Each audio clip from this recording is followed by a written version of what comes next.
This graph shows the number of games released on Steam worldwide from 2004 to 2022. In 2022, that's 34 games per day. And every year, the number of games is growing, not counting exclusive titles released on other platforms. It seems like even if you're the most hardcore gamer out there, you wouldn't be able to finish all of these games, even in several lifetimes. Especially when you consider the most popular games take 20 to 30 hours to beat, and there's always a lot of replay value. Hearing this now, you probably start to paint a picture of why you might have gaming burnout. You know that feeling of staring at your game library, unable to decide what to play, even if you have hundreds of games in your backlog. That feeling of being overwhelmed by all of these new games and feeling that video games are just not the same anymore. They don't bring up those old nostalgic emotions. The feeling that gaming feels more like a chore than a fun activity. Don't worry, all of this is more common than you think, and in this video we'll go over what exactly gaming burnout is and how to get rid of it.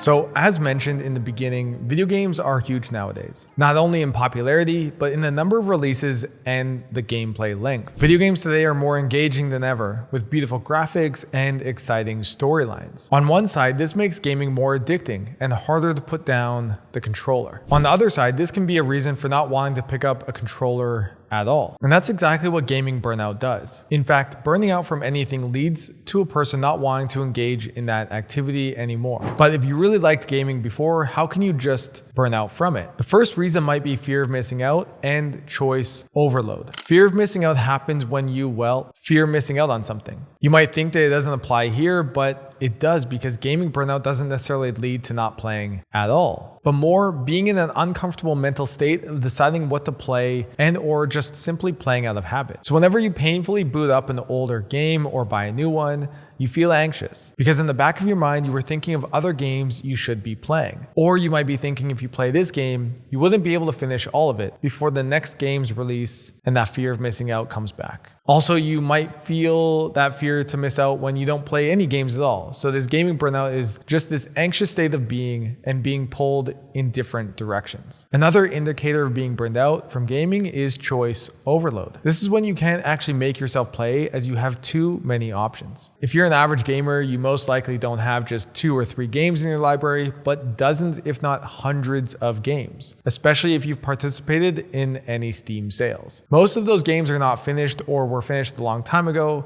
but when you boot up your system to play, you literally have hundreds of choices to pick from. This can put you in a state of paralysis. Fear of missing out and choice overload often go hand in hand and result in overthinking, leading to gaming burnout. The second reason for feeling gaming burnout is not as talked about as the previous one. Perhaps deep down, your subconscious mind is telling you that gaming is actually not a very good thing for you. Maybe you are beginning to understand that there are way more important things you could be doing, or more healthier hobbies you could engage in other than gaming. Maybe things you've wanted to do for a long time, but you've been distracted. I'm not just saying that because the name of the channel is Game Quitters. I mean, just listen to this. I watched one of Game Quitters' videos on YouTube a while ago, and in one of those videos, Cam said that you should look at gaming like this. Once you finish your gaming session, ask yourself, what have I achieved, or how much my life has improved? You'll realize that the answer is that you're in the same place you were before. As an example, let's say you're building a business. Spending 2 hours working on that business will push you forward just a little bit more towards achieving your goal. Playing video games for 2 hours, on the other hand, won't push you toward anything. This was the answer to my gaming burnout, because even though I wasn't gaming much, whenever I would sit down, I would start feeling that it's just not the same as it was like in my teenage years. So understand that feeling gaming burnout can actually be a blessing in disguise, because your subconscious mind is telling you there are more important things to do. Even if there are more important things to do, we still need to deal with this gaming burnout. So what should we do? Well, as Dom from Disciple of Improvement mentioned,